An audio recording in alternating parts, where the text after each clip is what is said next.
करतात. लाडकी बहीण योजनेच्या लाभार्थ्यांना आता दरमहा पैसे मिळणार आहेत. महिलांच्या खात्यात 1500 रुपये जमा केले जातात. दरम्यान या योजनेच्या लाभार्थ्यांची शेवटची पडताळणी होईल. त्यानंतर राज्यातील पात्र लाडक्या बहिणींची संख्या निश्चित होणार आहे. बाकी आहे लाडक्या बहिणींसाठी आनंदाची, कारण 2 ते 3 दिवसांमध्ये सगळ्यांना 1500 रुपये मिळणार आहेत. पात्र लाडकींच्या खात्यात पैसे जमा होणार असल्याची माहिती मंत्री अदिती तटकरे यांनी दिली. एखाद्या अर्थमंत्री ज्या वेळेला अर्थसंकल्प सादर करत असतात त्यावेळेला निधीची असणारी सगळी जी काही त्याच्या संदर्भातल्या जी प्रोसिजर आहे, त्याच्या संदर्भातली जी उपलब्धता आहे, ह्या सगळ्या गोष्टी करूनच ती बजेटमध्ये सादर केली जाते. शेवटी ते राज्याचं बजेट आहे. 12.5 कोटीची जनता ते राज्याचं बजेट बघत असतं. त्याच्यामुळे कुठलंही खोटं आश्वासन त्या बजेटमध्ये दिलं जात नसतं. त्यामुळे या सगळ्या गोष्टींची पूर्वतयारी करूनच ही योजना आणि यासहित इतर योजना घोषित केलेल्या आहेत. साधारणपणे वार्षिक 43,000 कोटी इतका निधी हा या योजनेअंतर्गत वार्षिक लागणार आहे. आम्हाला पहिल्या टप्प्यात लागणारा जो निधी आहे हा अर्थ विभागाने वितरित केलेला आहे. त्याच्यामुळे पहिल्या टप्प्याच्या या जे 17 तारखेला जो आमचं पहिलं DBT होणार आहे याचाही निधी आहे. त्याचबरोबर पुढच्याही 6 महिन्यासाठी लागणाऱ्या निधीची सुद्धा तरतूद केलेली आहे. आणि त्याच्यानंतर जो अर्थसंकल्प सादर होईल त्यावेळेला रुटीन जे पुढे लागणार आहे ते उपलब्ध होणार आहे. त्यामुळे 43,000 कोटी हे या योजनेला वार्षिक खर्च लागणार आहे. याला अधीन राहूनच ही योजना. या ठिकाणी आपण बघितलं असेल की स्वतः राज्याच्या महिला आणि बालविकास मंत्री आदिताई तटकरे नेमके काय म्हणालेले आहेत. त्यानंतर जे आपले मुख्यमंत्री आहे देवेंद्र फडणवीस यांनी बहिणींसाठी आजवरची सर्वात मोठी ती घोषणा केलेली आहे.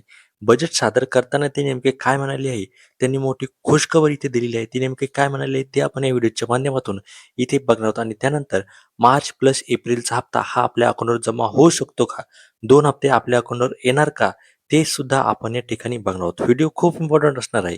व्हिडिओ शेवटपर्यंत नक्की बघत राहा. चॅनलवर जर नवीन असाल तर आत्ताच आपल्या चॅनलला सबस्क्राईब करून घ्या.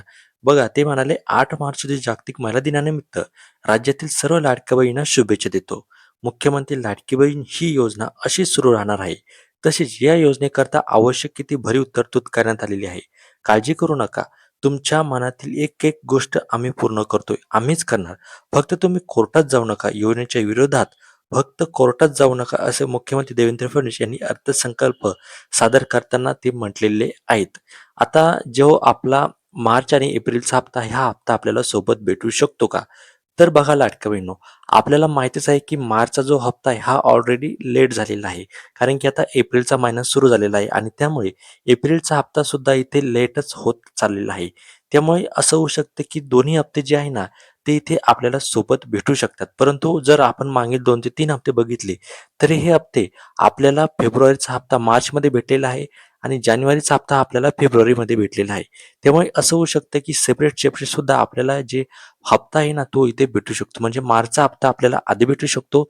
आता येत्या 15 ते 16 तारखेपर्यंत अशी अपेक्षा आहे की तो जो हप्ता आहे मार्चचा हप्ता, हा हप्ता आपल्याला भेटू शकतो. आणि त्यानंतर एप्रिल महिन्याच्या शेवटी आपल्याला एप्रिलचा हप्ता जो आहे ना तो इथे भेटू शकतो, असं होऊ शकतं. परंतु जे आहे ना हे सर्व GR आल्यानंतरच आपल्याला कळणार आहे.